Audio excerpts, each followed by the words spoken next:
Ready? Here we go.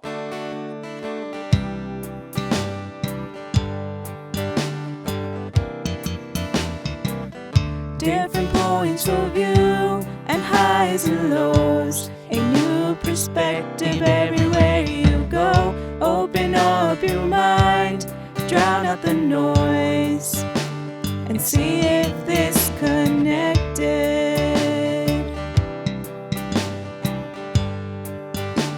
And see if this connected.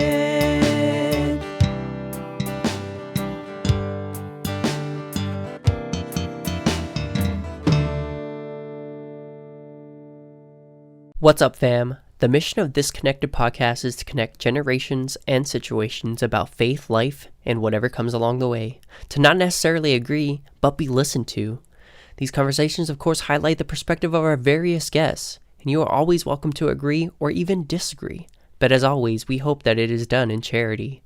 Now, here's your host, Catholic.Dad. And welcome back, fam, to another episode of this Connected podcast. Thank you, Tony, for always doing that intro. This podcast episode 113, is a continuation of episode 112. Ta-da! Because we did not actually finish episode 112. We were talking about popes and pets and children and how selfish people can be. So we're just going to continue that conversation.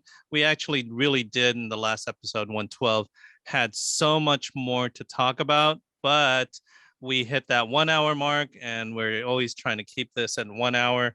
Otherwise, it's just going to be a really long podcast rant, which is what our podcast is about, bunch of rants. But guess what? Today, Alexis looks really beautiful. It almost looks like Marley. It is me. It is Marley, because we upgraded. We upgraded from Alexis. Sorry, Alexis. Even roasting Alexis even when he's not here. So we have Bethany and co-host Tony and myself, along with Marley, to do podcast 113, and we're still praying that Alexis will pop in here anytime within the hour to continue the podcast. So welcome to the show, Marley. Welcome, Bethany. Welcome, Tony. Welcome, myself, and the chicken. The chicken's name is Cassandra. Okay.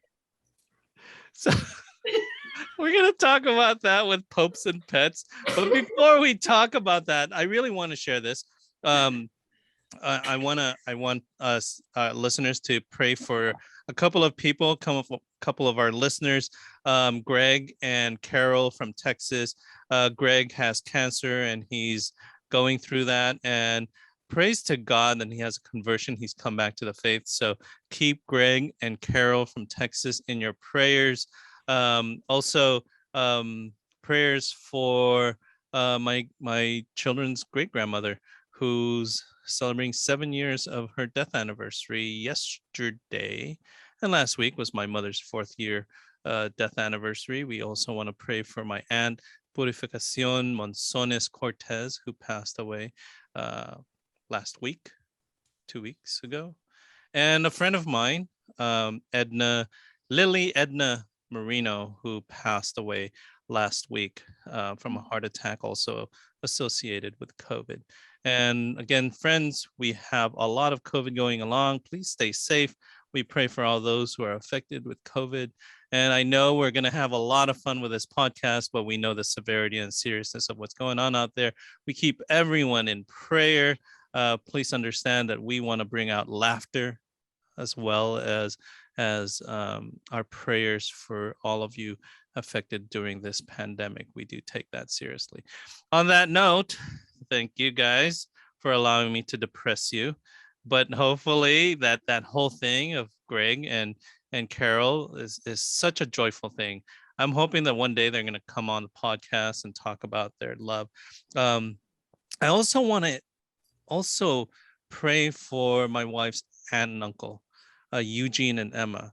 Talk about this love. And we have Bethany and we have Tony here and we have Marley. And the reason why I share this with you guys and Cassandra the Chicken, is her uncle her uncle Eugene had a stroke last year, and her, his wife Emma, they have just been traveling, even this COVID, and they're both doctors, and so it hasn't stopped their life, because as she said, we want to experience life. Whereas I think a lot of people will say, okay, he had a stroke, let's just stay home and be sedentary. These two have been traveling, and they're waiting for, like, in the summer they're going to Switzerland, and they had planned to hike the Matterhorn, but he can't anymore. So what they're going to do is they're going to fly all the way to Switzerland. They're going to get to the bottom of the Matterhorn and just look up and say, we made it. And so that's love. I mean, it's like that servant love to continue to, it's like takes care of, she takes care of him, showers him and walks him and things like that. It's like, I pray that my wife one day will take care of me instead of just throwing me in a nursing home. I thought you were gonna say that she was gonna take him to the Matterhorn. They were gonna get there, and then she was gonna carry him on her back. She probably would, or hire someone to do so, because Thea Emma is one crazy doctor, in a good way. So if she's listening to this, hey, kudos to you. Really inspirational love. But guess what time it is? It's Catholic trivia time. We gotta do some Catholic trivia. Tony, you ready for the Catholic trivia question? Marley, Bethany, here's the Catholic trivia question. Okay, ready, fam? If you don't get anything from this podcast, at least you'll learn something from the Catholic trivia question. All right, so here it is. What prominent heresy did the First Council of Nicaea condemn? Ta-da. Arianism. Dang, Marley, I didn't even get to finish my music. Sorry, I don't hear the music. You gotta sing. Oh yeah. All right. So it's Arianism. Anyone want to hear what Arianism is? Yes. So the First Council of Nicaea, convened in 325, condemned the heresy of Arianism. Arianism was first proposed by the Catholic priest Arius, who lived in Alexandria, Egypt. Arius promoted the claim that Jesus Christ was not divine. Although this contradicted the church's teachings as expressed through sacred tradition and sacred scripture, the idea became so popular that a majority of Catholic bishops accepted Arius's claims by the time the First Council of Nicaea was convened. Under the guidance of St. Nicholas, the council developed the Nicene Creed and condemned Arianism as a heresy. The divinity of Christ was reasserted, and Arius was pronounced a heretic. Ta-da! Isn't this where, like, St. Nicholas punched him in the face for what he did? I didn't know St. Nicholas was a G like that. Right? I didn't know that. I thought St. Nicholas was just freeing women from prostitution. And punching heretics in the face. That's amazing. Can you imagine that? In like councils today, the Synod on Synodality, they meet and it's like a full-on brawl, and Joe Rogan is there refereeing. Wow. That would be I would definitely tune in for that. I'd want to be present for that. I'm sure EWTN would hold that live. So that is our Catholic trivia for today. But in continuing on with our show, from part 1, episode 112, we were talking about popes and pets, and it got really serious for some of us when we were starting talking about trees and things like that. And what? What's that story about trees? Yeah, what was that story, Bethany? There's trees in heaven or something like that. Yeah, so this is the origin of that story. So Tony and I were in the Grand Canyon, right? Oh, wait. Oh, sorry. My All of a finger sudden they went slipped. mute. Sorry, my finger slipped. Continue. He's like, shut up. What you were saying, dear? We were at the Grand Canyon and we're driving, And if you've ever been to the Grand Canyon, you know how captivating it is. And when we went, it was snowing. And so there's these beautiful, beautiful trees with snow on them. And I was just so captivated by its beauty, and just thinking about like, wow, just just being really happy to be in the midst of God's creation. And so I asked Tony, I said, Tony, do you think there are trees in heaven? Right? And then he pretty much goes off on his philosophical answer and says, no, God's enough when you go to heaven. I'm like, that's true. But, God created all of this beauty. And hold on 1 second. He has a rebuttal. So if God first created this and then his original plan was to dwell among us, why wouldn't he have that in heaven? Mm-hmm. And it's not like an attachment that we were talking about last time. It's just, this is something beautiful. This is something good, right? Everything good is from God. And why wouldn't that be in heaven? Go ahead, Tony. I did not say there were no trees. I said it wouldn't matter whether there's trees or not, because you would be so content with God's presence, and that's all you would need. You wouldn't even think about trees like that. Even if they were there, it's like you have what truly is beauty is God right before your eyes and heart. So the trees wouldn't even, maybe there is, maybe there isn't, but you won't. You'll be so filled with the love of God that you're not going to notice. So there could be trees in heaven.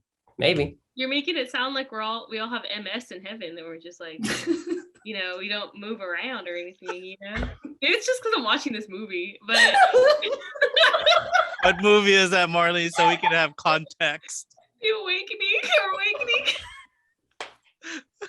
So she's like, she throws that out there. It's like you have MS or something. It's like, okay. Yeah, like we have to like walk around and stuff, right? Like, or float around or whatever, not just staying stagnant, it has to be like area, Well, we just did talk about heretics, but just kidding. But you have a point there. Yeah. You do have a point there. I mean, there could be trees in heaven. I think, me personally, it's hard to say. It's like God's perfection is giving us the beauty of everything that we have, which is here on earth. We have perfection in his creation. I always look at that, and I remember taking botany. Here I go on my rant. I remember taking botany, and I was like, why would I take botany? Well, it was a prerequisite, and so you had to. And you're just looking at leaves and nodes and branches. And I remember my professor was just so into it. Like, this was created. Look how beautifully it was made. And I'm like, it's a leaf. You're like, it's stinging nettle. Yeah, it's literally a leaf. But the way she explained it is, but look at all that it takes to create this just one leaf. And you're like, she's right. This generates like oxygen and takes in carbon dioxide, yeah. And then it synthesizes it and gives us air. It's like everything is so connected. 8th grade biology. Yeah. Here we go with Laudato Si. Everything is so connected that God created everything to be perfect and beautiful. So who's to say it's not there? And as Tony says, it's just that whether it's there or not, it's not what you're attached to. So all that perfection, because we are beautifully and perfectly made, but we are perfected in Christ. So when we're there, people are looking at us like, wow, look how people don't look at us in heaven and it's like, wow, look how beautiful they are. It's like, well, you're already perfect. God is perfect and he perfects you. And so I don't know. I can't wait to Whoever dies first. I can't say that because it's kind of like I can't wait to see that. I'm like, oh, what if that happens tomorrow? It's like I don't think I'm quite ready for it. You're like, I hope I make it there. Yeah, I hope it's like slide in, just slide in purgatory. Spend a couple of thousand years in here.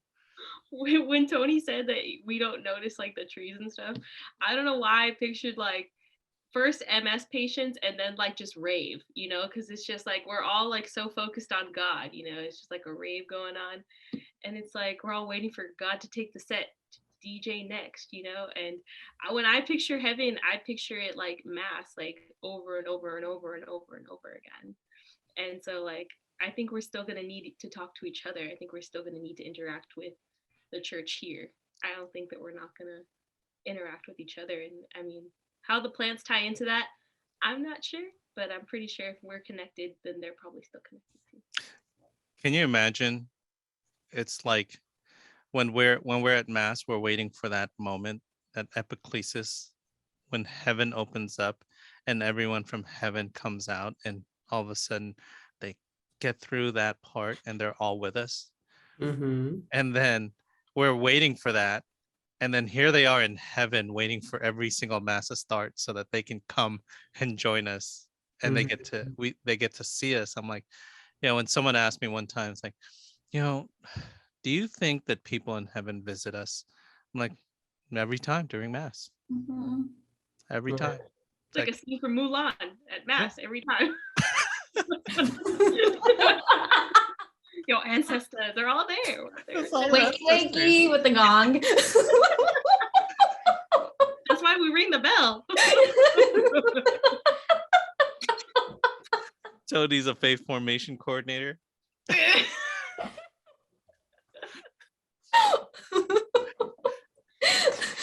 Those are good notes. Let me explain this to the little kids. Like, that's why we ring the bell. And they're like, oh, where's the dragon? We don't want dishonor on you, dishonor on your cow. Or cows. Cow. This is Marley, modern theologian, aka the modern theologian with Cassandra the Chicken. Okay, tell us what we gotta ask. What's with Cassandra the Chicken? It's a long story. There was another chicken before this one that was bigger, but it got replaced by Cassandra. So Cassandra's like the proxy, but the original chicken that was found at the mall, and I just really wanted it. And Alejandro bought it for me for no reason.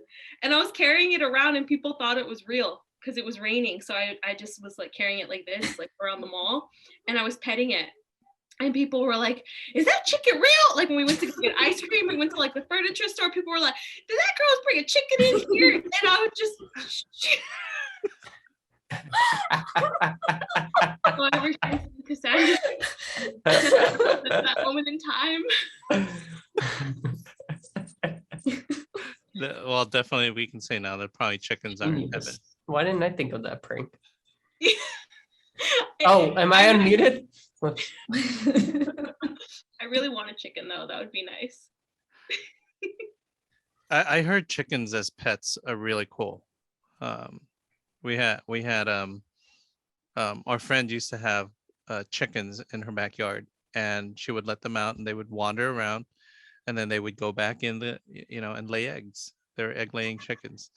And actually we wanted chickens, and Maria said no, because we live in the city of Fontana. They don't allow that. And I'm like, Barbara has chickens. I've seen chickens in Fontana. Yeah, I'm like, Barbara has chickens. They're legal. And so I went to call Barbara, and it says, Barbara, tell Maria that you can have chickens in the backyard. And she said, actually, no, it's just my neighbors have not called to report me. So she said, as long as your neighbors are okay with it, it's legal.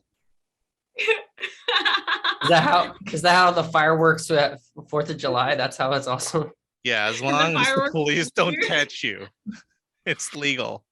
But the fine for having livestock in the city of Fontana is Kids, against we are not advocating this. This is a joke. This it is, but got you, Arno. yeah, thank you so much, Tony. But popes and pets, we were talking about popes and pets. So the Pope said that one of the things that he said in what 2 weeks ago, before we put out that podcast, was that there was just, I think, a propensity of people who are choosing to forego having children and were having pets instead. And I know I have family members, I have friends who love, the whole concept of fur babies. They have their fur babies. And the first time I heard that, it's like, "What, they have hairy children?" And no, it's actually they have like Harry. like Yeah, maybe they do fur have baby birthday parties where they have like other friends who have like pets, and they come and they have birthday parties for their dogs. I mean, That's some people do that, but I mean not enough. I isn't feel that like, a little to blame off? everyone. Yeah. Yeah. Next thing you know, they're gonna have like baptism parties for. No, just kidding. But what did you think that the Pope was just went over the top on that? Because he got a lot of bad press, a lot of feedback on the negative feedback on that. It says, I remember one of the tweets that said is, how can a man who doesn't have children say that about other people? I mean, it's someone's choice. So, what's your guys' take on that? While I partake of a cookie. Do we have the quote? Because I think we need to state what was stated first, right? Yeah. Yeah. Let me swallow my cookie. We swallow. Do you think plush toys also are included in this? No. Cassandra the Chicken. Good job, Cassandra. Shh. Wait, Is that does the Bethany name? have it? Chickens have I'm looking ears. for it. Google this. They have ears. Like right in the same spot? Yeah. Really? Actually, I think it's like right here on their neck. Oh, yeah. You're right. Wait, you don't have it? Yeah, I have it. Oh, what is it? So this took place Pope Francis's general audience on January 5th. According to the Catholic News According Agency. to the Catholic News Agency. The other day, I was talking about the demographic winter that we have today. Many couples do not have children because they do not want to, or they have just one, but they have 2 dogs, 2 cats. Yes, dogs and cats take the place of children. Yes, it's funny, I understand, but it is the reality. And this denial of fatherhood and motherhood diminishes us, takes away humanity. And then the Pope continues to say that with this quote unquote selfishness on the part of some people, civilization becomes older as the richness of fatherhood and motherhood is lost. And then he goes on to ask for the intercession of Saint Joseph. And he said something about adoption, but I have to scroll down. You know what I find interesting about it is the first point is the seriousness of something that could be jokingly said. It brings up the point that life is very sacred, and even putting another thing above human life, we should not joke like that, right? Because God made us, the human beings, the rulers of the land and the sky, the creatures of the ocean, and all this. So like I think that's the first point that stood out to me hearing it, was that we shouldn't even joke about it. Like it's not sinful to joke about it, but you shouldn't be for X, Y, and Z reasons. That was the first thought that came to my mind.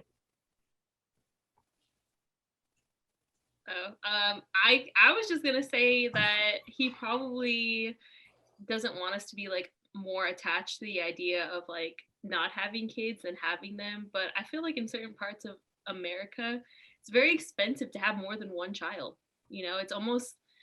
It's not the same as before. It has to do with like survival. Like if you can't provide for more than one child, then you just can't provide for more than one child. And I don't think that the Pope is being fair to the rest of the world, especially during a COVID crisis, to feel pressure to have more kids right now when a lot of people don't have work and a lot of people are sick. So I just think that maybe good intention, wrong timing.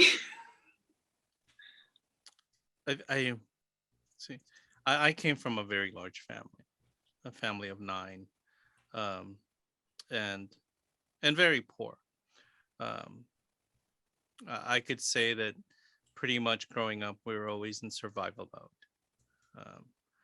I think that really, uh, I was always so jealous of people who had, and then to find out that I had friends who were jealous of us for how much we had, as in laughter for over what we thought we had nothing. See, when I was growing up, I had best friends Frank, single child, Mike, single child, and they craved for that large family, and we're fighting over a piece of chicken, and like at your house, you're having an entire steak that would feed our family, and it was like the opposite. Um, but I think when the Pope said that is he's speaking to it from where he's at in Europe.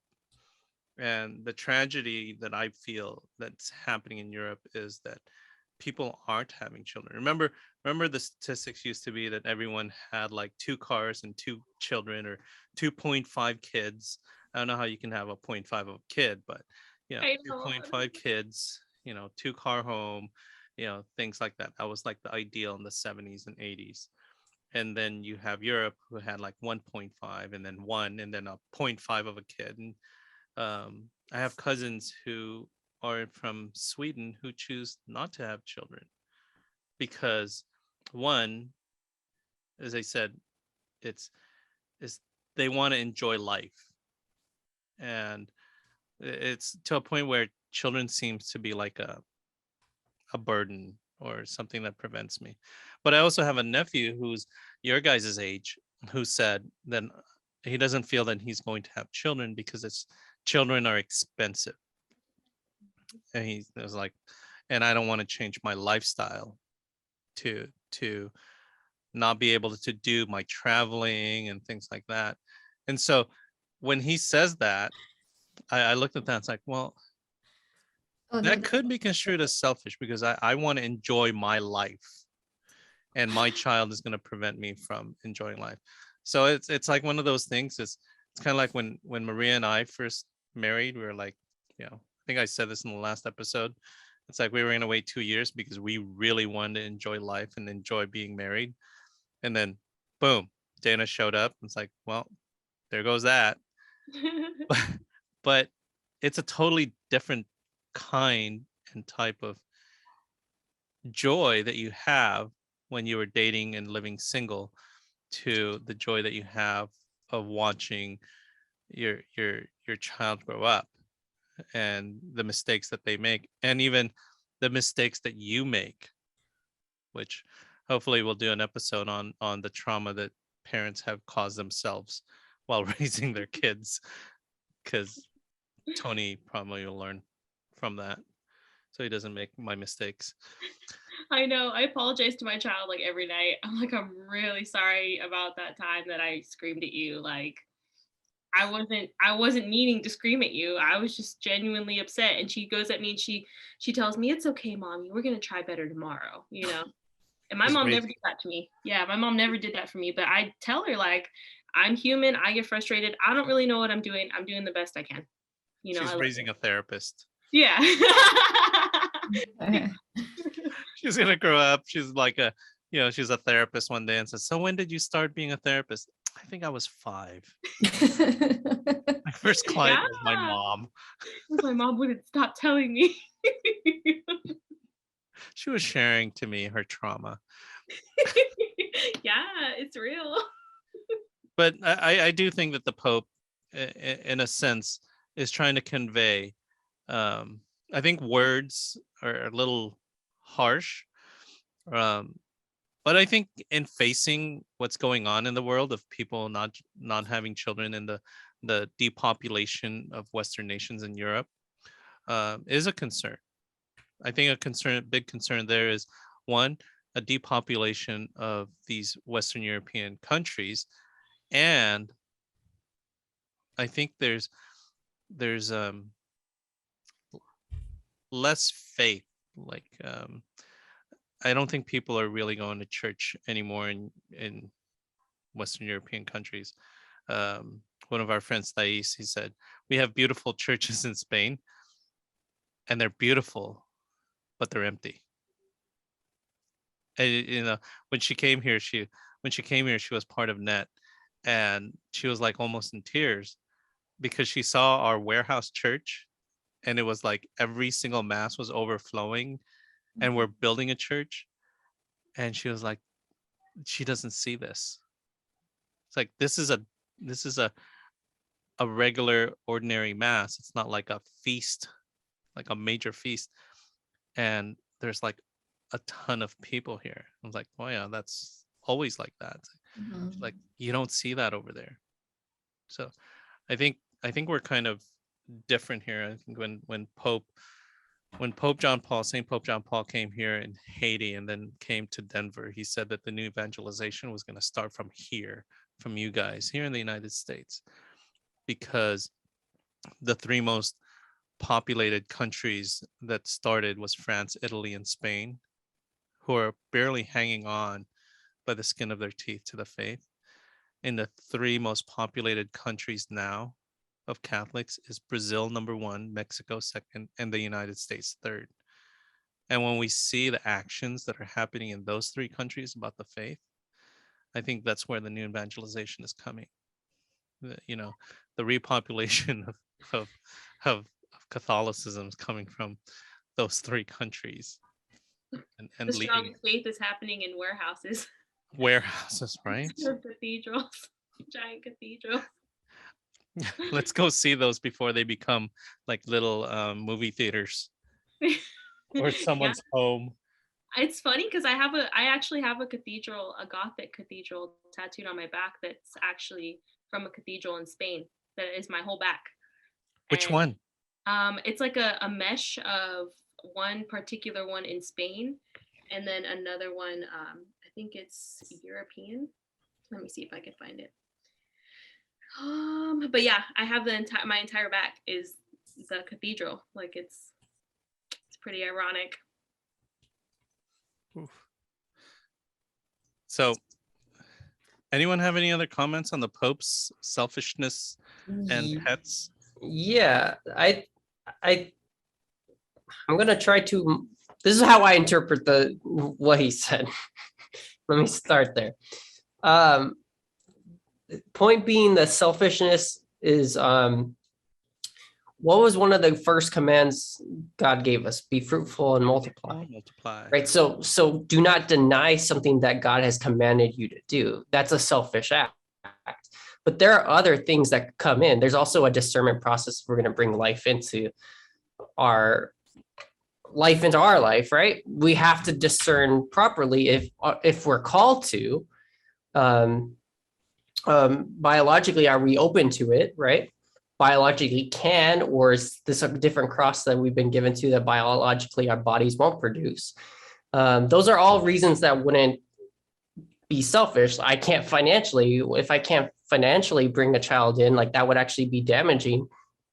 You can work with your spouse to not purposely get pregnant, still be open to life, but there's all these other factors. I don't think that's what the Pope was trying to convey. I think the Pope is saying that to deny what God has asked us to do at the very beginning, be fruitful and multiply, and be open to that openness of heart and mind and soul of that life. You should, because I have asked you to do that. If you don't, then that could be a selfish act because I'm asking you to do this. You're not following the Father's command. That's the way I interpret it. Maybe, yeah, the word selfishness, I don't know what the interpretation is. I don't know if that was properly interpreted or translated the same, but that's what I got from it. Did that make sense? That's a really good point of view. Yeah, because I feel like you're even though you don't mean to, I think until you have a child, you are selfish, because you don't understand how to operate outside of yourself yet. And when you have a child, it's not like a conscious selfishness that you're aware of that you can change. It just happens when you have another person to take care of, like whether it be yours biologically or you adopted, or it's a nephew or a niece, and you have to take care of them and they look at you and rely on you. That's the moment like you're like, wow, like I really need to not care about me. This is first. And we experience that in marriage first, and then we experience that even stronger when we have a child to take care of. And I mean, my instance is probably like the girl's instance at the abortion clinic when I had my daughter, and she was not wanted. She was not wanted. But as soon as I knew she was in there, I'm like, well, I guess she's coming because God chose me.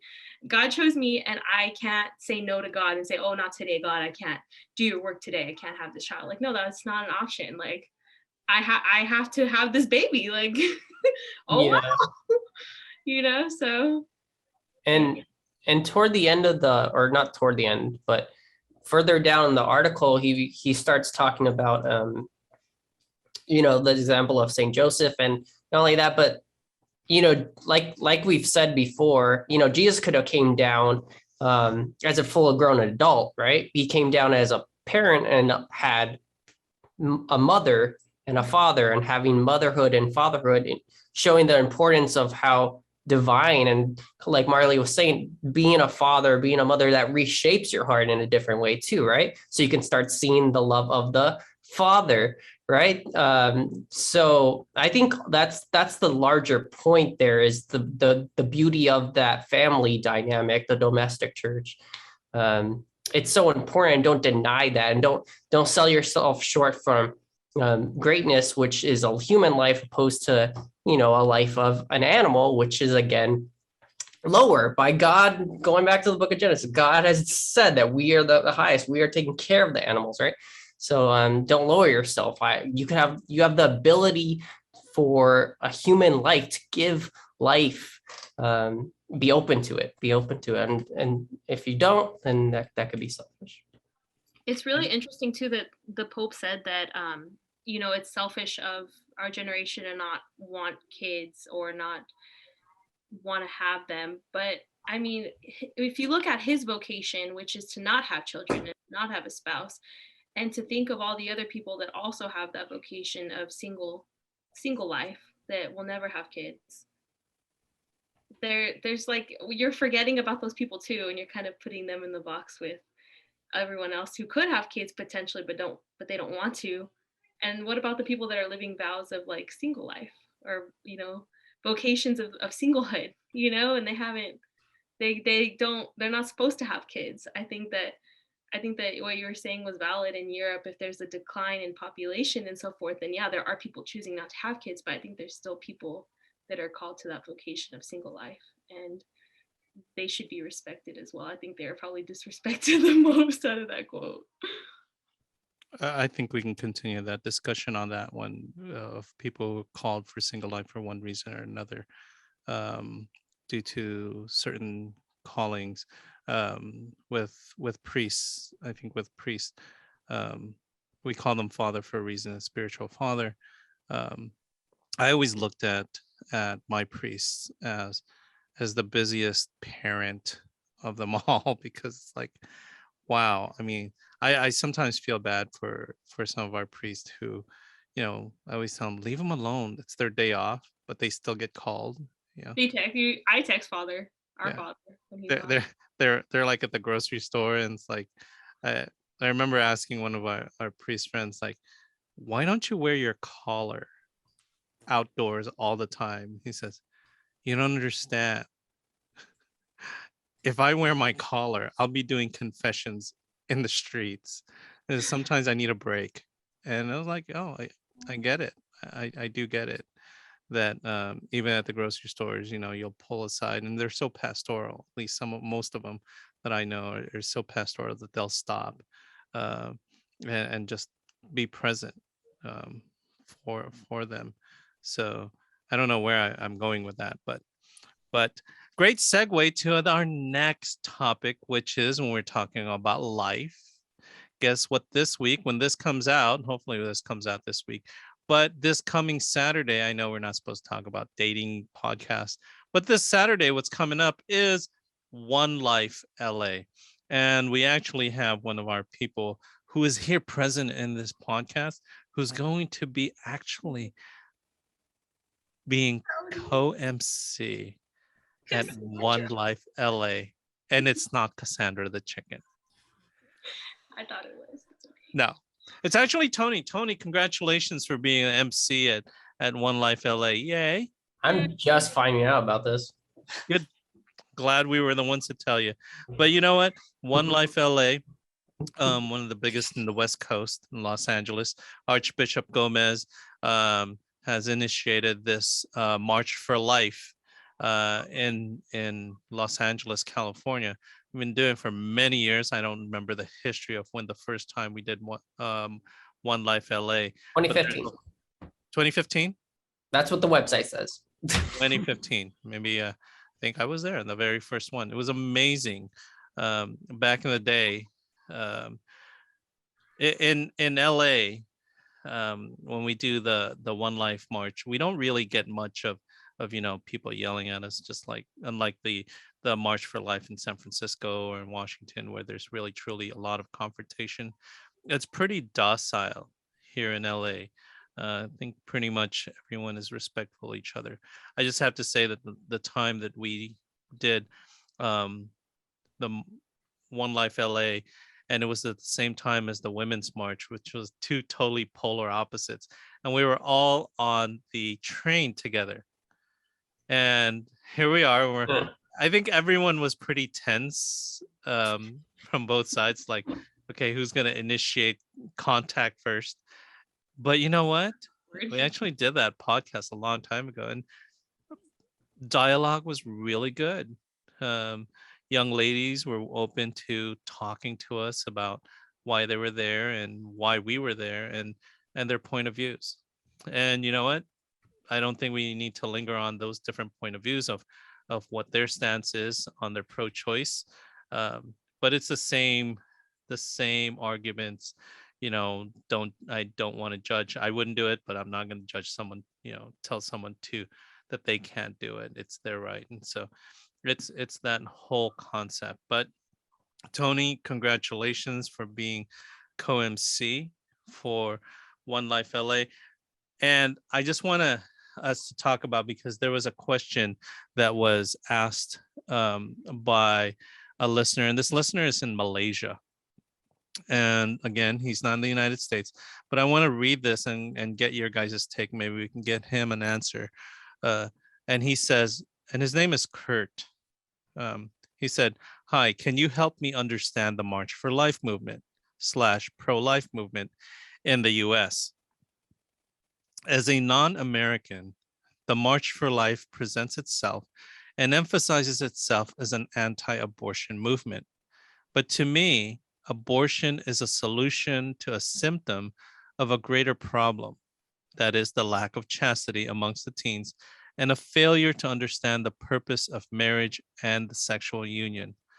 The culture perpetuated by the US, a culture that glorifies fornication and adultery, requires a stronger Catholic witness. Am I off mark?" That was his question. Comments, crew?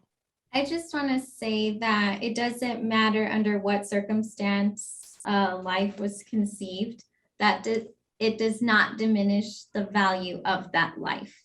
It doesn't matter if it was a teenage relationship, it was a product of adultery, that life is still special.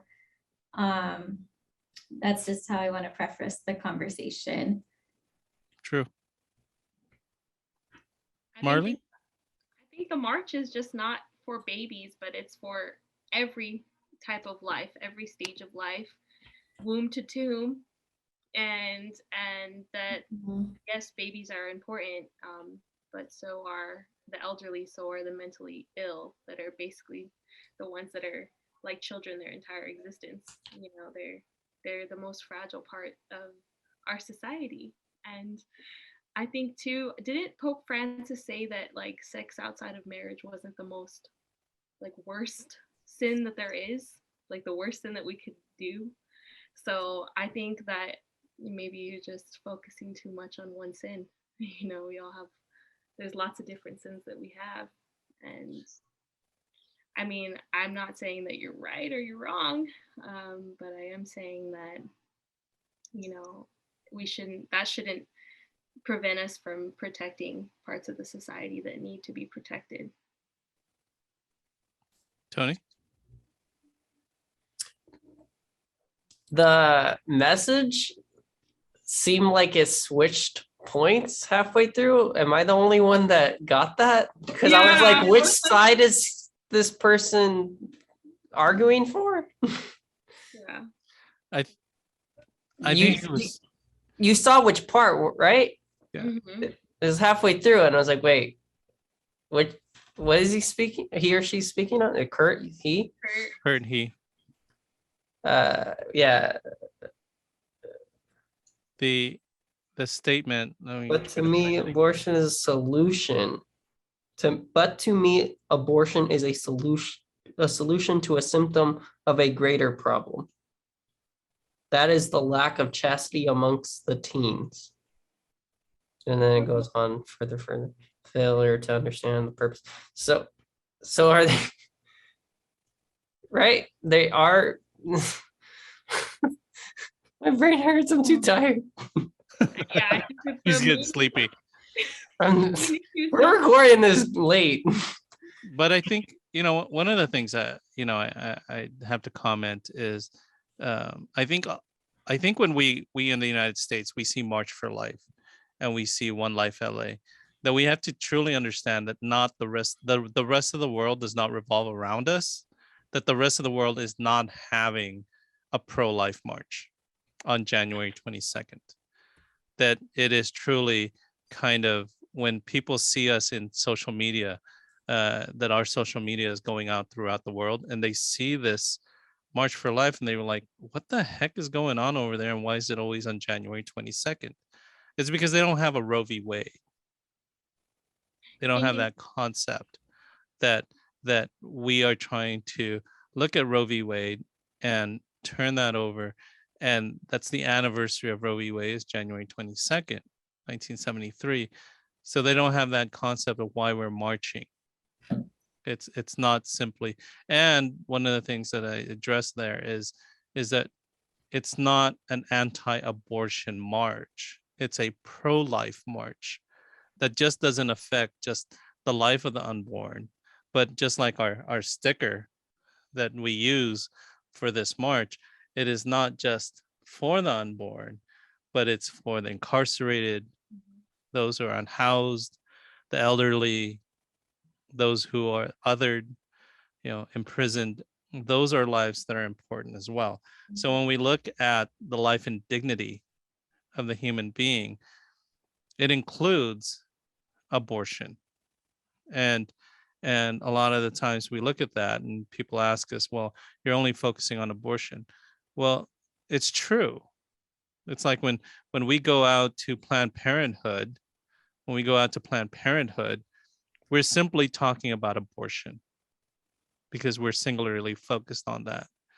Mm-hmm. And that those times when our friends go to the prisons to bring families to their loved ones so that they can visit, which I forgot that, the bus that takes family members, they're singularly focused on that. And when we have families like, you know, who work with Pan de Vida or feeding the unhoused or helping them, they're singularly focused on that mission, and that's okay. But I think what happens is we look at the March for Life as simply an anti-abortion issue, and that's not true. It's a dignity of life issue, and the dignity of that life of the unborn is utmost important. And that's one of the reasons why we march. And even for people who are very pro-life and look at the march as just simply an anti-abortion, I think they also need to open their eyes and say it's not simply that. because we expand on that. And I kind of want to share with him that in the USA we have many issues with rights. And also, one of the things that's so different between us in the United States and other countries like Malaysia and other countries, which, although they have a multitude of cultures, they're not a country that was created by different cultures. Mm. I think we're simply, as the United States, used to be called, the what melting pot, but we aren't actually, we don't melt together. So it's kind of like we're a salad bowl. We hold on to our flavors, but we're mixed together and tossed together. I think that was a better example for when I was growing up. Is like, we're not a melting pot, we're a salad bowl, because we own our distinct flavor, but together we taste so much better, you know. And you can continue to add more ingredients in a salad, and have the same different flavor, but makes it a different taste as well. But that's what makes us different. And our past history with slavery and things like that, and continues to this day, I think that's what makes us different with a March for Life and the pro-life movement. It's not simply about abortion. I think there's a lot of dynamics that's involved in that. And then his statement regarding the issue with a lack of chastity, understanding of fornication. I think that's generally something that I remember reading, Humana Vitae, by Pope Paul VI. And when he wrote that, he got such bad traction from the rest of the church regarding that, because again, he said contraception is no bueno. He said basically abortion is no bueno. And they didn't teach any of that in a lot of the seminaries, and it was just overlooked. And I think it's generally now that younger priests are actually really pursuing that, and it's getting more and more traction. I just loved reading the story of Humana Vitae, that the I believe 2 or 3 bishops that were really entrusted by Pope Paul VI to review it and create Humana Vitae was, one, Cardinal Santos of Manila, Philippines. I'm not saying because I'm Filipino that I'm so proud of him, but yeah, Cardinal Santos of the Philippines, and the bishop of and from Poland, who ended up becoming Saint Pope John Paul II. So they were the 2 who were kind of co-authors of Humana Vitae. And you see a lot of Humana Vitae in Pope John Paul's theology of the body. And I think that's important, is you're seeing more and more of an understanding of theology of body in your generation that my generation just did not, because my generation was like free love. It was like empowering women to have more free love. And I think that was just a big mistake. And the proliferation of that free love. It's kind of like, I don't know, we can have like a totally long discussion on that. But yeah, March for Life next Saturday, January 22nd, Los Angeles at where do we meet? That's going Olivera Street. Olivera Street. You know, it's crazy is I actually have the flyer, and our theme is what, Tony? Forward and hope, right? Avanzamos con esperanza. Forward and hope. I got the Spanish one. So for you guys who are listening to this, it's going to be Saturday, January 22nd, 11 a.m. is when the event starts, with the youth and young adult at Placita Olvera, where Tony will be co-MC. Aw, so proud. Hannah, look how cute I that got the guy face is. official, and I wish I could go too, but I didn't even know the Roe versus Wade was on the 22nd of January. It's actually my daughter's birthday. Oh, January wow. 22nd. So, I think it's really interesting. But I wish I could go, but I'm going to be celebrating her birthday. It's on a Saturday. I can't. It's on a Saturday, and we're actually going to take the train. So for you guys who want to take the train, because parking is hard during that time in LA. So we are going to take the Metrolink from San Bernardino. So at every stop, check your Metrolink station for the times that'll stop there. I think it's $10 to ride in the Metrolink. I remember when we had the Women's March, they gave Metrolink for free to go to the Women's March. And so all the pro-lifers said that they were going to the Women's March. So they can ride the train for free. Right. I mean, it's in there. Smart, right? Yeah.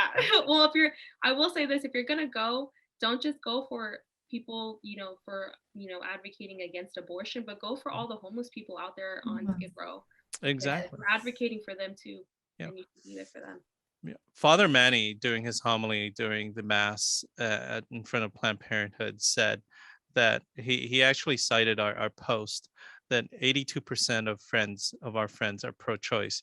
He cited that because the gospel reading was from Mark, which Jesus ate with tax collectors. He said, even if your friends are pro-choice, you should dine with them. You should converse with them. You should dialogue with them, because that's what you're called to do. You're supposed to be with them and be a witness to them. So this is a great way. I love the fact that when Women's March was the same time as March for Life, that you're able to have conversation. You're able to have dialogue with people who completely disagree with you, and have a civil discourse on the facts, the issues. And that's where it starts. So 12 p.m. is when the walk starts. Actually, the Diocese of San Bernardino is going to start it. And then 1 to 4 is the One Life LA at the State Historic Park. The State Historic Park. That's where we're going to be. And then for you guys who want to stay, there's a 5 p.m. mass, Requiem Mass at the cathedral. Remember, we are going to Los Angeles. So for you guys who understand Los Angeles, they do require, there's a mandate in Los Angeles for vaccines. So if you're going anywhere inside any place in the city of Los Angeles, you have to show proof of vaccination. That's just the way that it goes in the county, in the city of Los Angeles. So I believe that if even you go into the mass at the cathedral, you may need to have your vaccine card. And so just have that ready and available to you. Anything else going on with that, Tony, that I missed? Yeah. Can I just say, I am so, what's the word? Oh, scared. I am so scared. Okay, that's all. Why are you so scared? Because there's a lot. That's a lot of eyeballs, and like if you stumble on your words and stuff, that's a lot of ears that hear you. And I have a toe and a knee. Okay, I'm done. The Pope just said that you're selfish for having a dog or a cat, so I think you're fine. He can say that, Tony. You can do anything. You can say whatever you want, Tony. And there are trees in heaven. Yeah, and there are trees in heaven. There's trees of life. Trees of life. What's next? Cassandra's gonna come against me too. But Tony, I really don't think that you have anything to worry about. I think one of my students said that you are the most relatable person that she's ever listened to.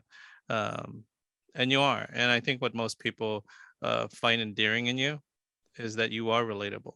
That it's kind of like you just speak what it is. And you don't put on this facade. This No. is what you see is what you get. You don't put on the show. Yeah. You just put on Tony. Yeah. And the roast comes now. Oh, thanks, guys. Yeah. You're Pot roast. And I just want to say that we're hoping that we're going to be able to go live and do a podcast there, because we got our disconnected microphone ready to interview people. You should get one of those little itty bitty microphones. We do. We have one of those as well. Oh my gosh. Aesthetically pleasing. You should just use this. We were gonna put it on the end of a crucifix, but that might That's be more on the toe of Jesus. Just on the like toe of Jesus. Bring it to the foot of the cross. Lay it out. What a Lay it great out. Pour out your idea! heart. What a great idea! This microphone. It's like speak to the toe. If I introduce myself as the co-host of Disconnected, you could be like, "Woo!" You should put that on a chain. What? Oh, please. You should make that like a chain, like that. Yeah, because you know how people. Can you give me dress code? I might. You record know what? I might just use this as the microphone. I'm like, speak to the mic. I don't know. That might be awkward. But anyways, that's what it's gonna be. Also, I want to say before I forget, because I am gonna forget, because we are also going to talk about Fiat 90 and indulgence. I forgot to say that we have a winner for our T-shirt. We created this T-shirt for March for Life. This one right here, right there, and I just want to shout out to Carla Osio. Yay. At Carla Osio. She won this, and the way to win one of these shirts is to basically come to our prayer rosary and mass over at in front of Planned Parenthood or the other abortion clinic in San Bernardino, and you get entered by donating items to the Pregnancy and Family Resource Center that's right next to Planned Parenthood. Check them out in our link in our bio, and you too may be able to win one of these shirts. If you donate the items that they're needing, like lotions, clothes for young boys, diapers, things like that they are constantly in need of. Remember, they are fully funded by our donations. They are not funded by the government whatsoever. They are 501(c), and so beautiful place, which leads me to our experience. Bethany, maybe you could share our experience this last Saturday when we went and prayed the rosary and attended and celebrated mass in front of Planned Parenthood on Saturday. What happened? Yeah. So when we were standing outside of Planned Parenthood, I believe it's when we finished praying the rosary. I think it was afterwards.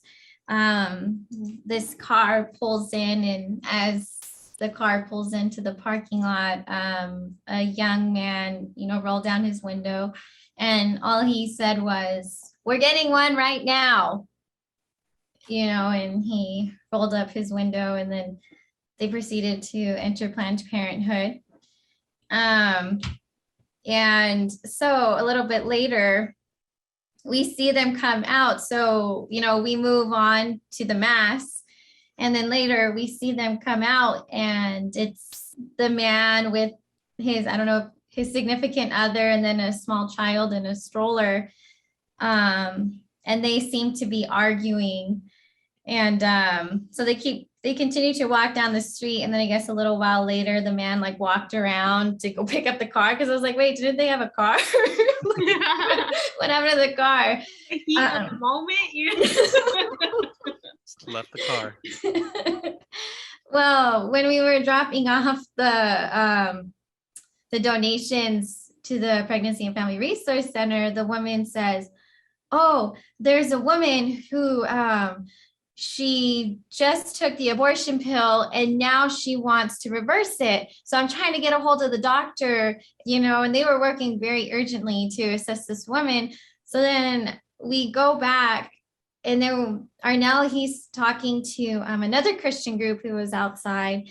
And then, we relay the story to them. And then they said, "Oh yeah, it was that woman."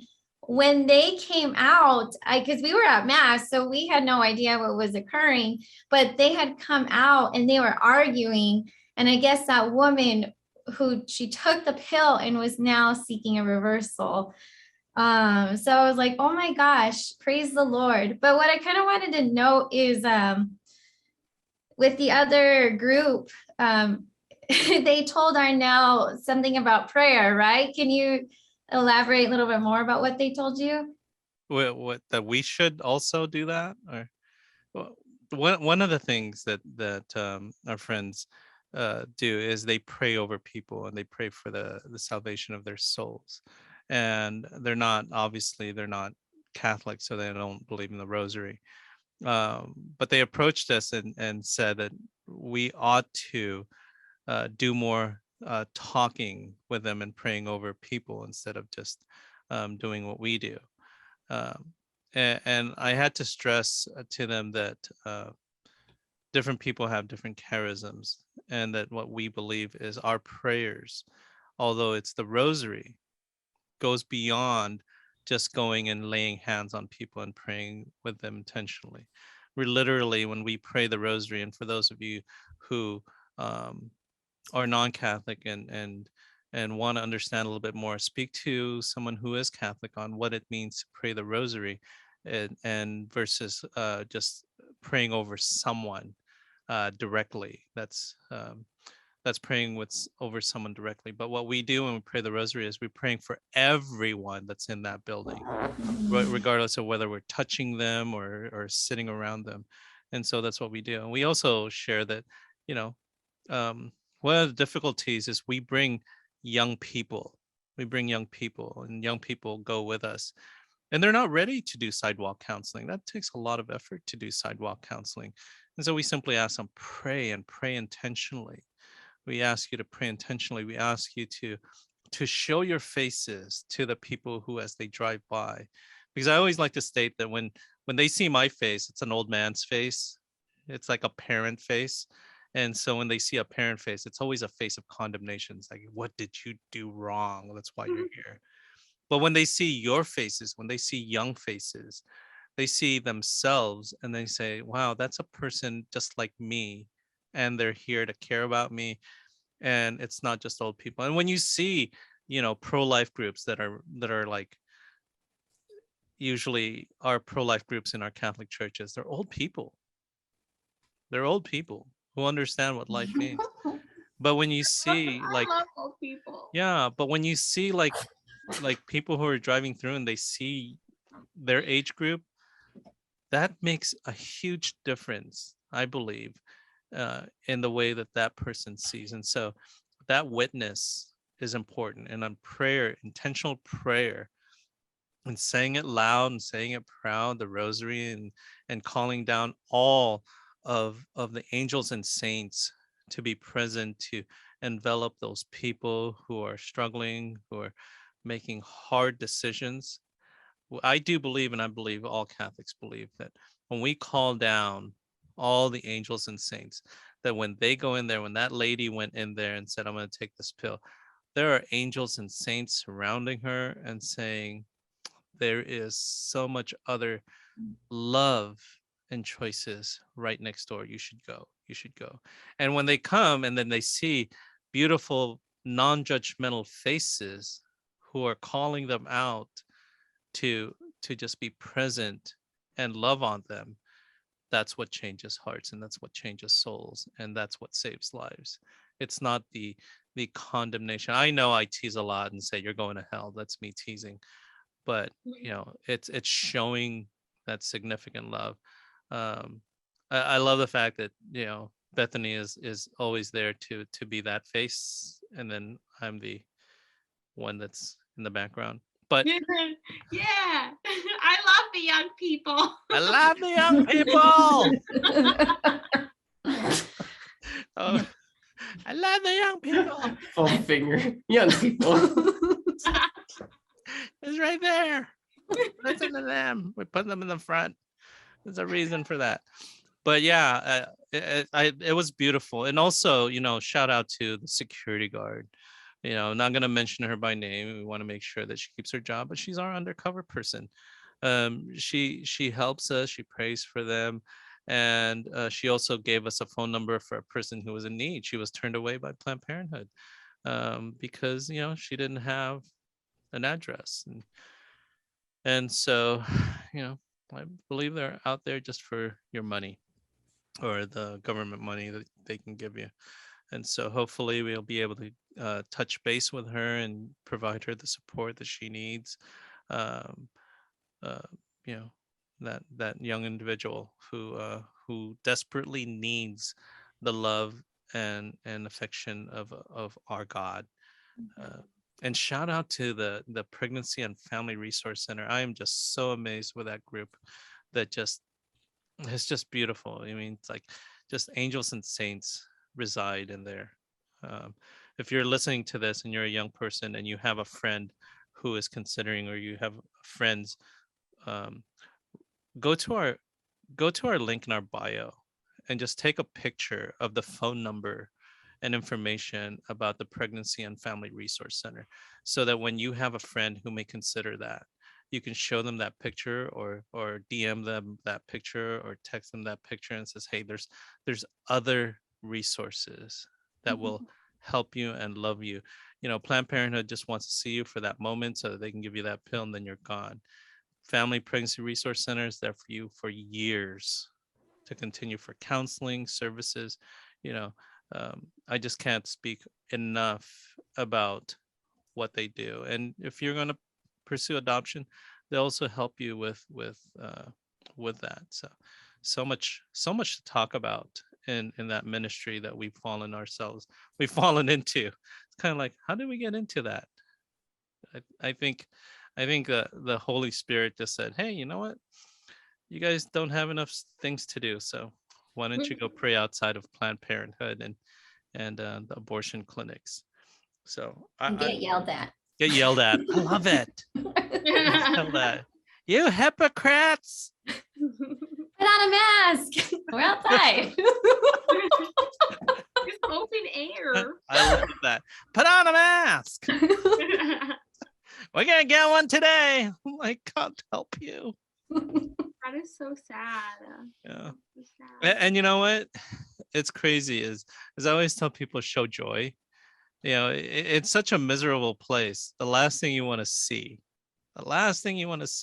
is a bunch of frowning people. Show them smiles, show them joy, show them love. So when they see you, it's kind of like when you see someone with a smile, it's hard to hate on them. Yeah. It's hard to hate on someone. So it's like, smile at them. Say, God bless you. You want them to turn and go to you, right? It's like, Right. This is the wrong way. You guys should have a sign that says wrong way this way. And from our Christian brothers and sisters who pray there with us, great example of what they do. They just simply ask, hey, excuse me, may we pray with you? Please come over here. Can we pray with you? And sometimes they do. Sometimes they do. Sometimes they don't. But that leaves a legacy of someone who's desiring to be present. And so that's really cool. Love them as well. So that is our story with abortion. We're going to actually have an episode with Miss Kathleen, who's the executive director of the Pregnancy and Family Resource Center. That's going to be really fun, so that you guys can hear the story of how that organization started and how we can support them more. So on that note, anything else, Bethany, on that note? I just wanted to add that woman's story is a testament to the power of intercessory prayer, because nobody talked to that woman, because when she came out, she was too busy arguing with her significant other, and then they left, and like nobody talked to them. And she had a conversion of heart. So prayers work. Yeah. I picture that as right in the middle of Mass, and in the Ecclesiastes, the gates of heaven opens up and all the angels and saints come and be present. I can imagine that all of a sudden we had Mass right there, and that whole area is just flooded with all the angels and saints, just flooded, and is just in and outside and inside of Planned Parenthood. And it's like we're turning hearts to God. Which the next one, because I know I'm gonna forget, the next Mass when we're going to be there in February is February 26th. So February 26th at 8 a.m. we're going to be there, and this time it's going to be at the Family Planning Associates. The Family Planning Associates. This is on Hospitality Lane. You know where it is because if you go to Costco, it's in between Costco and Chuck E. Cheese. Creepy, right? Right in between Costco and Chuck E. Cheese is the Family Planning Associates. This is where they do the late-term abortions in the county and the city of San Bernardino. So it's 855 East Hospitality Lane in San Bernardino, 92408. February 26th, we're going to pray the rosary, and then we are going to celebrate Mass with Father Manny from Our Lady of Hope. Shout out to them. They're doing great work in their pro-life ministry. So that's that one. So join us. Just join us. We don't belong to one parish. We just put it out there, and whoever joins us. So we're from every single parish that comes out. So it's a beautiful thing. One day, Bethany, I think one day we're going to fill that street, and we're going to march from that Planned Parenthood all the way to the other abortion clinic in San Bernardino. I think they're 6 minutes apart, literally. And you know what? I'm going to say it again. There's evil in that Planned Parenthood. Their water meter number is 666. That's creepy. That is so creepy. Anyways, all right. But hey, I got to do this because today we went out to dinner and we indulged because someone is doing something that's called Fiat 90. What the heck is Fiat 90? So Fiat 90, I mean, I don't know if you call it a program, but it kind of is. But it's essentially 90 days of prayer, fasting, and mortification. So essentially you're detaching yourself from what the world calls necessary, right? Like social media, junk food, TV. So essentially what we do is, we try to abstain from everything that distracts us from Christ.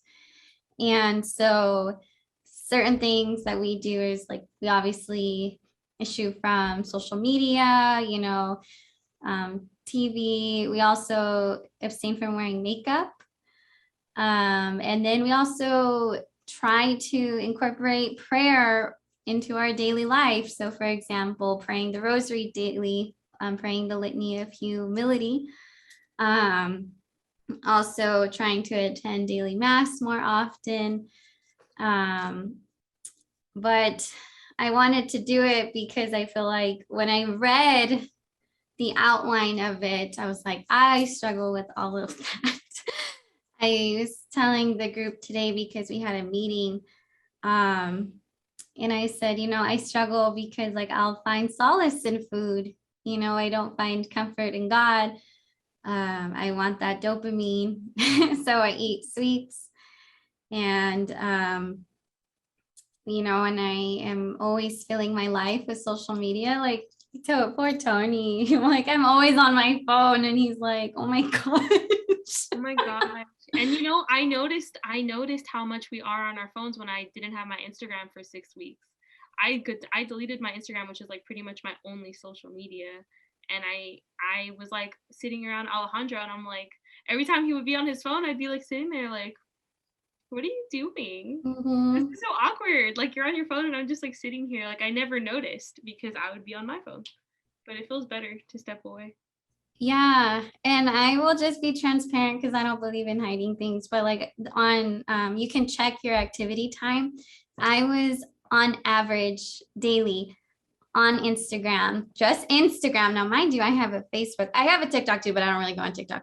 But not anymore. I stopped that. But prayer works. I love TikTok. I was averaging about over an hour a day on Instagram, and just on Instagram alone. And that's not bad.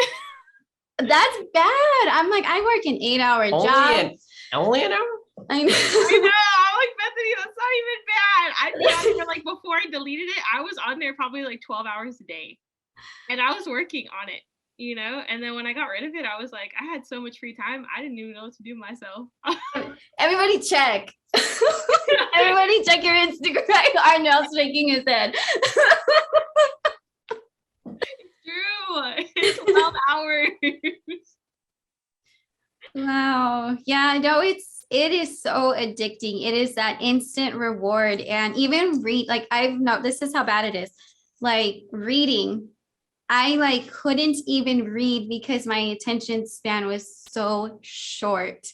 Like CMFP homework was so grueling because I said I cannot sustain my attention, literally. And then I would reach for my phone. Like I would read a line, reach for my phone. And I'm like, I know nothing is new on there, you know?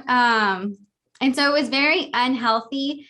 And I noticed that I wasn't listening to God, that it was so hard for me to weed out the distractions in my life that I wasn't able to really listen to him. And so I said, you know what, God, I need something to help me because I can't do this anymore. I cannot. I said, you are of utmost importance in my life, and I want to work on my relationship with you. And Arnell, how long have you been? What is your average on Instagram? I am down 31% this week. I'm an hour and 21 minutes daily average. Before Wait, 12 hours. Arnell, so what's the time? I am down 31% this Yeah, week. no, I heard that part. Let's see. I feel like it's different because Arnell, Don't- your ministry is on. 2 hours and 13 minutes. Yeah, that's not I got hour 5. My average was this week was 50 minutes, 40 seconds. That was But does that count when you when you forget to turn it off? and it's just there. And it's just there because, and then every single reel is going through and every single story, and you're like, oh, it's still on. Yeah, that it definitely accumulates that. Oh yeah. I'm gonna claim that. Yeah, just we'll give that. You know, since we're talking about this, I actually really can't stand that we have the chat in Instagram. That's the only way I get a hold of you guys. We all know each other's numbers. Like, can we just do it on the texting app? Like, I don't use Instagram to text, but now I have to, because that number would be way lower if I wasn't using it as a texting app. For me, it's videos and photos, not texting, but it's become that. So that's my disclaimer. USA. That's gonna be my disclaimer too.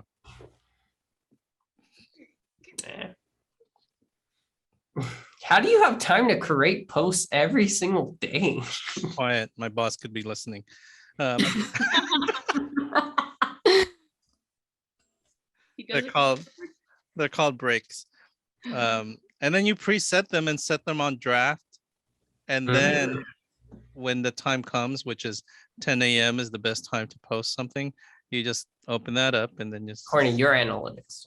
Yeah. Everyone's analytics is different. Just press it and then there it goes.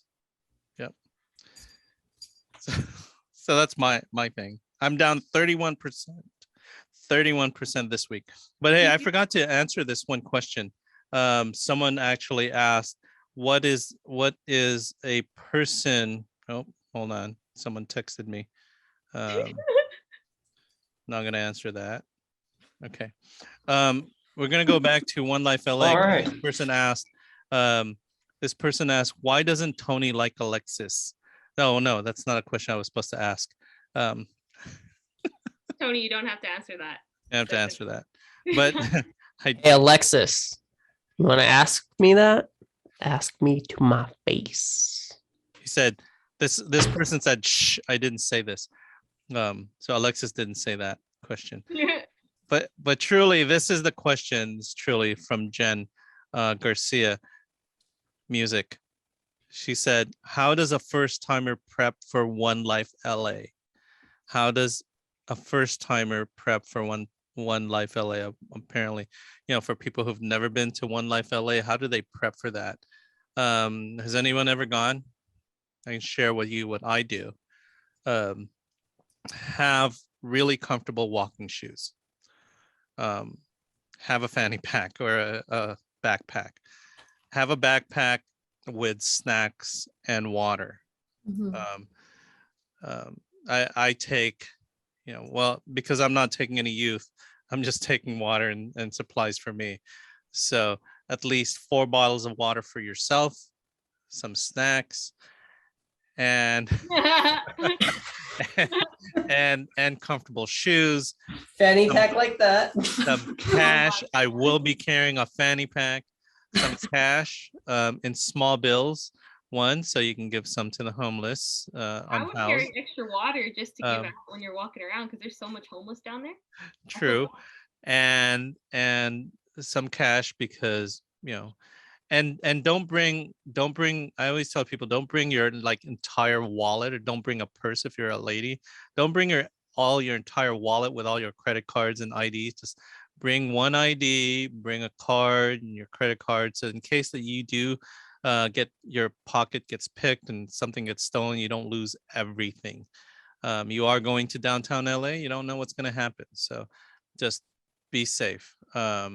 As usual, I always carry my mace because, never know if something's going to happen or an altercation on the train. But take the train, bring your mask.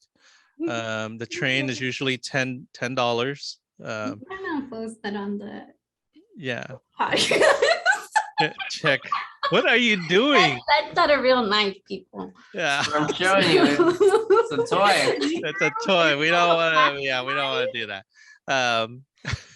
But yeah, those are the only things that I could say is just wear comfortable shoes, bring water, bring snacks. There's food that's available there. There's food trucks.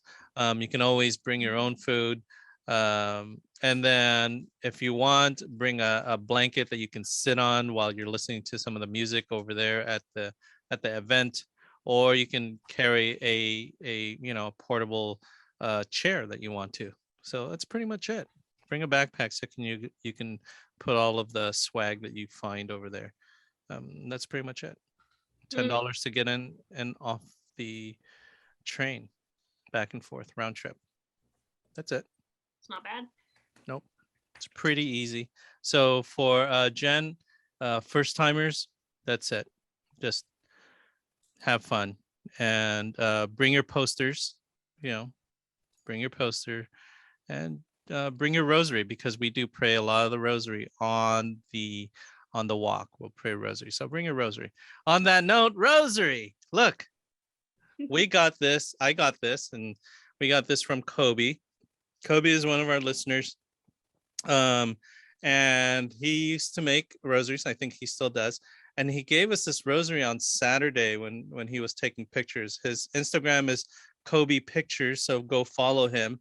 And this rosary is super cool because they change colors. What? Like in the light. So thank you, Kobe, for the rosary. We'll definitely be using this on the One Life LA. So look at that. Yeah. Mine's a Divine Mercy. I think mine is Our Lady of Lourdes. Mine's a Holy Spirit. You Oh, can't see it, but it's there. It's a dork. It's Cassandra. I was gonna say she has 10 toes, but she doesn't. She only has 8. They're so nuts. So we're not going to go into our last portion, which is what is the theme for this year, because there isn't one yet. I don't believe there is one. And Survival. Survival. We have to end this. We're getting too tired. We are getting way tired. We're like an hour and a half into this podcast. But one of the things is we were supposed to come up with a theme for the year of this year in the Catholic faith. Last year was the year of Joseph. This year, the Pope has not come up with one. So we're just going to name this year. What do you guys think? What should we name this year? The year of Survival, because the Pope hasn't come up with a theme because he's just trying to survive this whole pandemic. so Survivor. We're on this island called Earth. Yeah, I say we make it the year of St. Francis, since we love the animals. Yeah. Yeah, popes and pets, the year of Francis. That's so funny. I was gonna say the Holy Family because didn't we have the heart? Wait, no, the heart of God was Life Teens year. But we had Mary and then we had Joseph. So maybe just like an emphasis on the Holy Family. To put it all together. Yeah. I think that it's there's actually the year of the Holy Family for one group. There's some dioceses is like the year of the Eucharist. That's every year. Is it? Yeah, all the time. Sundays. Yeah, it's like Christianity It's like the source and summit of our faith. of the Catholic Church. One Catholic, Catholic and apostolic. I am saying that I'm so this sorry. year, It's one holy, Catholic, and apostolic. Can we go to sleep? I'm gonna say that this year is going to be the year of It's 10 minutes till midnight. It's gonna be the year of connecting. Oh, yeah. The year of Disconnected. this connecting. So on that note, folks, we're gonna end this podcast because it's almost midnight and it's getting pretty long. So again, when you guys go to the March for Life, contact us. Come see us. Come talk to us. We'll give you a free sticker. This one or the other stickers that we have. If you have any comments, questions, concerns regarding the podcast, please send us an email at catholic.dad50@gmail.com. Follow us on Instagram, on YouTube. And what? 90 days. I'm gone for Except 90 for Bethany, days. she's gone for 90 days. She's indulging. She has like 10 minutes to indulge in everything before she does the Fiat 90. So she's gonna have some ice cream for the next 10 minutes. and I forgot what I was gonna say. Oh, if you want to be a patron to the podcast, help support the podcast, go to our Patreon account, be a patron, help us out. $1, $5, $10, $20, $1,000. That'll help. It'll help us put young youth ministers through school. And help us get Father. No. Help us get Father Mike. And Father Mike, if you are out there listening, come on the show. Come on the show. The invitation is still there. You don't have to come on at midnight. Not at midnight, unless you want to. And we're going to say you can. So on that note, as we always say, as we end this podcast, how do we end it, Tony? We'll be praying for you. Please pray for us. Live a life of holiness. Be blessed. And be third. Third. Whoops. Third. Different points of view and highs and lows. A new perspective everywhere you go. Open up your mind and drown out the noise of different generations of the girls and boys. So sit back and relax. This the podcast. Don't overreact if these thoughts are abstract. When it's hosted by Catholic.Dad, who knows what's gonna happen? Hey, what's up, fam? Different points of view and highs and lows. A new perspective everywhere you go. Open up your mind and drown out the noise and see if this connected. What's up, fam? To connect generations and situations about faith, life, and whatever comes along. Expect runaway thoughts like a runaway train. Break into conversation like links of a chain. Make a Hail Mary pass, hope this connects. Have a question for a guest, put it to rest. Live a life of holiness, lead by example. Follow at Catholic.Dad and Mini Tangled. Christ leads our way, he's the good shepherd. Pray for one another, be blessed, and be there. Different points of view and highs and lows. A new perspective everywhere you go. Open up your mind and drown out the noise and see if this connected.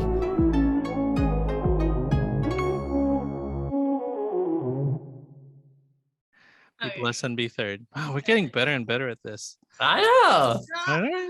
All it took was 100+ times, and then now we're saying it perfectly. Yeah, we're like surpassed the whole time. It's like we've been podcasting for over 2 years, where the average is I was definitely there from the start. 6 months. You guys just didn't see me. Literally, Holy Spirit. Mm-hmm. Wait, you guys have known each other for 2 years? We have been in a pandemic for over 2 years. Yes. That is a dark point to just cut on. Just Right? It was just Yeah. a revelation, oh my gosh, it's 2022. You guys met in 2020. Yeah. Valentine's Day. Aww. He was He my was a Valentine. match made in heaven. Yeah. It was a Valentine's Day date. Year of St. Valentine. Yeah. The year of St. Valentine. Oh Oh. my goodness. The year of connecting. That's what it's going to be. The year of He connecting. wants us to procreate. For some of you guys, that might be a possibility. For the rest of us, maybe not. On that note, folks, again, live a life of holiness. Be blessed and be third. And until next time, please pray for us. We'll be definitely praying for you. God bless. Bye for now. How do you turn it off?